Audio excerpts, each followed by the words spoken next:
नमस्कार, आप देख रहे हैं प्राइम न्यूज़ राजस्थान और मैं हूं आपके साथ आपका संवाददाता दिनेश कुमार। राजस्थान की धरती से जुड़ी हर बड़ी हलचल लेकर हम हाजिर हैं। आज के इस बुलेटिन में हम बात करेंगे प्रदेश के खेलकूद जगत की बड़ी अपडेट्स की, साथ ही जानेंगे भर्ती और जॉब से जुड़ी हर वो जानकारी जो आपके भविष्य के लिए जरूरी है। इतना ही नहीं, राजस्थान सरकार की ओर से आम जनता के लिए की गई नई घोषणाओं पर भी रहेगी हमारी पैनी नजर। तो बने रहिए हमारे साथ, क्योंकि अगले कुछ ही मिनटों में हम आपको रूबरू कराएंगे राजस्थान की आज की 25 बड़ी खबरों से। तो चलिए शुरू करते हैं बिना किसी देरी के।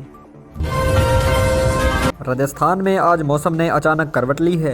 जयपुर समेत कई जिलों में भारी ओलावृष्टि दर्ज की गई है। मौसम विभाग ने आगामी 24 घंटों के लिए 15 जिलों में ऑरेंज अलर्ट जारी किया है। बेमौसम बारिश और ओलों के कारण तापमान में गिरावट आई है, जिससे फरवरी के महीने में एक बार फिर से कड़ाके की ठंड का एहसास होने लगा है। राजस्थान सरकार ने युवाओं के लिए बड़ा कदम उठाते हुए भर्ती कैलेंडर 2026 के तहत 1 लाख से अधिक सरकारी नौकरियों की घोषणा की है। इस कैलेंडर के अनुसार शिक्षा, पुलिस और राजस्व विभाग में बम्पर भर्तियां निकाली जाएंगी। मुख्यमंत्री ने स्पष्ट किया है कि परीक्षाओं का आयोजन समयबद्ध तरीके से होगा, ताकि युवाओं को पारदर्शिता के साथ रोजगार का अवसर मिल सके।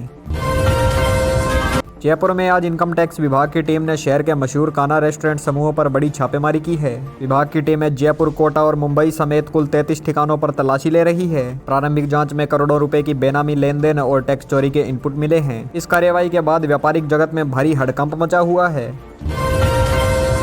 राजस्थान विधानसभा में आज बजट चर्चा के दौरान भारी हंगामा देखने को मिला। बीजेपी विधायक बहादुर सिंह कोहली द्वारा की गई एक विवादित टिप्पणी को लेकर विपक्ष ने सदन से वॉकआउट कर दिया। कांग्रेस के विधायकों ने विधायक से सार्वजनिक माफी की मांग की है, जबकि सत्ता पक्ष ने बजट के प्रावधानों को ऐतिहासिक बताते हुए विपक्ष पर राजनीति करने का आरोप लगाया है। सामाजिक न्याय एवं अधिकारिता विभाग ने उत्तर मैट्रिक छात्रवृत्ति के लिए नए दिशा निर्देश जारी किए हैं। अब 1.08 लाख रुपए से कम आय वाले परिवारों के मेधावी छात्र सीधे ऑनलाइन आवेदन कर सकेंगे। सरकार ने छात्रवृत्ति वितरण की प्रक्रिया को पूरी तरह डिजिटल कर दिया है, ताकि राशि सीधे छात्रों के बैंक खातों में समय पर पहुंचाई जा सके और बिचौलियों का हस्तक्षेप खत्म हो। जल जीवन मिशन घोटाले में राजस्थान एसीबी को बड़ी सफलता मिली है। जांच टीम ने घोटाले के 10वें मुख्य आरोपी को छत्तीसगढ़ से गिरफ्तार कर जयपुर लाया है। आरोपियों पर घटिया सामग्री का इस्तेमाल करने और फर्जी बिलों के जरिए करोड़ों का गबन करने का आरोप है। कोर्ट ने आरोपी को 5 दिन की रिमांड पर भेज दिया है, जिससे आगे कई बड़े खुलासे होने की उम्मीद है। बीकानेर में आज केंद्रीय कानून मंत्री अर्जुन राम मेघवाल ने अत्याधुनिक डायमंड लैब का उद्घाटन किया है। यह लैब क्षेत्र के आभूषण उद्योग को अंतर्राष्ट्रीय पहचान दिलाने में मदद करेगी। उद्घाटन समारोह के दौरान मंत्री ने कहा कि राजस्थान के हस्तशिल्प और रत्न उद्योग को तकनीक से जोड़कर स्थानीय कारीगरों की आय बढ़ाने का लक्ष्य रखा गया है, जिससे वैश्विक बाजार में हमारी पहुंच बढ़ेगी।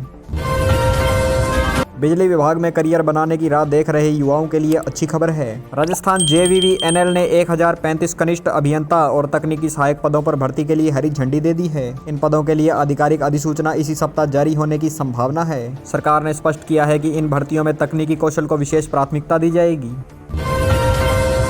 अजमेर के मसूदा क्षेत्र में एक पूर्व सरपंच की हत्या के बाद तनाव की स्थिति बनी हुई है। अतिक्रमण के विरोध को लेकर हुए हमले में घायल सरपंच ने आज दम तोड़ दिया, जिसके बाद परिजनों ने मोर्चरी के बाहर धरना प्रदर्शन किया। पुलिस ने सुरक्षा के मद्देनजर इलाके में अतिरिक्त जाब्ता तैनात किया है और मुख्य आरोपियों की गिरफ्तारी के लिए दबिश दे रही है।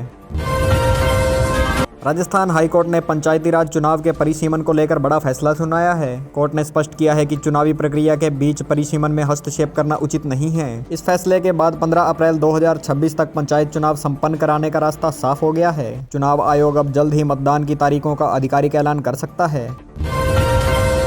राज्य सरकार ने सरकारी कर्मचारियों के हित में बीमा और पेंशन योजनाओं में बड़े बदलाव करने का ऐलान किया है। अब नई नीति के तहत रिटायरमेंट की तिथि तक कर्मचारियों को पूर्ण बीमा कवर मिलेगा। साथ ही यदि कोई कर्मचारी प्रशिक्षण अवधि के दौरान दूसरी सरकारी नौकरी ज्वाइन करता है तो उससे वेतन वसूली नहीं की जाएगी, जिससे हजारों प्रोबेशनरी कर्मचारियों को बड़ी राहत मिली है।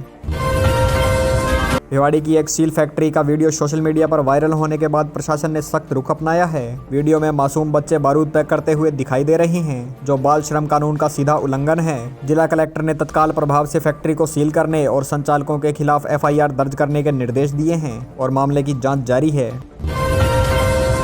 राजस्थान में प्रधानमंत्री फसल बीमा योजना को लेकर नया विवाद खड़ा हो गया है। कृषि मंत्री किरोड़ी लाल मीणा ने बैंक और बीमा कंपनियों पर मिलीभगत कर करीब 1000 करोड़ रुपए का क्लेम हड़पने का आरोप लगाया है। मंत्री ने इस मामले की उच्च स्तरीय जांच की मांग की है और दोषियों के खिलाफ सख्त कानूनी कार्रवाई करने की चेतावनी दी है।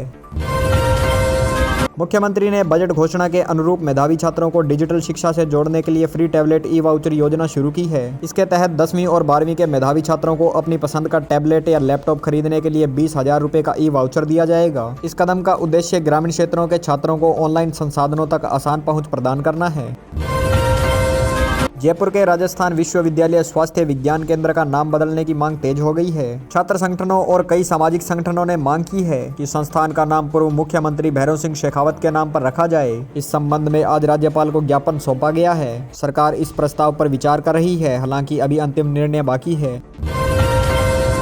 करौली जिले के हिंडौन में आज भ्रष्टाचार निरोधक ब्यूरो ने बड़ी कार्रवाई की है। टीम ने एक कार्यालय के जूनियर असिस्टेंट को 20,000 रुपए की रिश्वत लेते रंगे हाथों गिरफ्तार किया है। आरोपी ने एक पट्टे की फाइल को आगे बढ़ाने के एवज में यह राशि मांगी थी। एसीबी अब आरोपी के आवास और अन्य संपत्तियों की जांच भी कर रही है।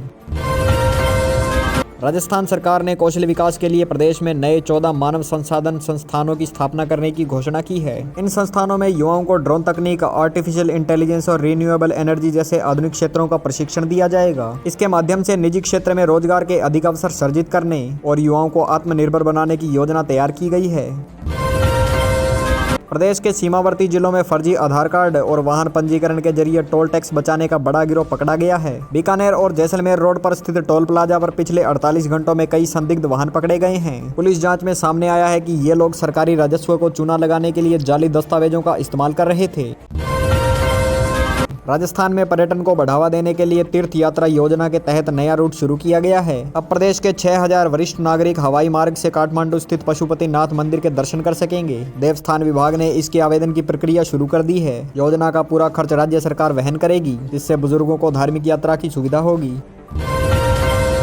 बजट 2026 में 8वें वेतन आयोग के गठन के लिए उच्च स्तरीय कमेटी बनाने के फैसले से सरकारी संगठनों में खुशी की लहर है। यह कमेटी वेतन विसंगतियों और पेंशन लाभों के पुनर्गठन पर अपनी रिपोर्ट पेश करेगी। सरकार का लक्ष्य है कि महंगाई के अनुपात में कर्मचारियों की आय को संतुलित किया जाए, जिसका लाभ प्रदेश के लाखों रिटायर्ड पेंशनर्स को भी मिलेगा। जयपुर के पास कबाड़ के एक बड़े गोदाम में भीषण आग लगने से इलाके में हड़कंप मच गया। आग इतनी भयावह थी कि उसकी लपटें और काला धुआं कई किलोमीटर दूर से भी देखा जा सकता था। दमकल की 10 गाड़ियों ने करीब 5 घंटे की मशक्कत के बाद आग पर काबू पाया। प्रारंभिक जांच में आग लगने का कारण शॉर्ट सर्किट को बताया जा रहा है। बूंदी जिले में पुलिस ने माफियाओं के खिलाफ बुलडोजर कार्रवाई जारी रखी है। सोनू सिंह हत्याकांड के मुख्य आरोपी अरमान के अवैध रूप से निर्मित मकान को प्रशासन ने आज ढहा दिया। एसपी ने कहा कि अपराध से अर्जित संपत्ति पर कार्रवाई जारी रहेगी, ताकि अपराधियों में कानून का खौफ बना रहे। इस कार्रवाई का स्थानीय लोगों ने समर्थन किया है। उदयपुर के आदिवासी क्षेत्रों में बेमौसम बारिश और ओलावृष्टि से फसलों को नुकसान हुआ है। गेहूं और सरसों की कटाई के समय हुई इस आपदा ने किसानों की चिंता बढ़ा दी है। राज्य सरकार ने जिला कलेक्टरों को निर्देश दिए हैं कि वे फसलों के नुकसान का तत्काल सर्वे करवाएं, ताकि प्रभावित किसानों को जल्द से जल्द मुआवजा दिया जा सके।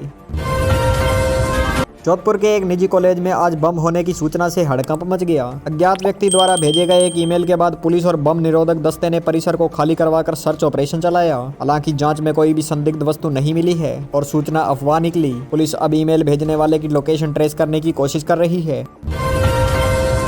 राजस्थान में अगले 48 घंटों में पश्चिमी विक्षोभ का असर बना रहेगा। मौसम केंद्र जयपुर ने शेखावटी और हड़ौती क्षेत्र के जिलों में तेज हवाओं के साथ हल्की बारिश की संभावना जताई है। किसानों को सलाह दी गई है कि वे कटी हुई फसल को सुरक्षित स्थान पर रखें। साथ ही आमजन को बिजली चमकने के दौरान पेड़ों और बिजली के खंभों से दूर रहने को कहा गया है।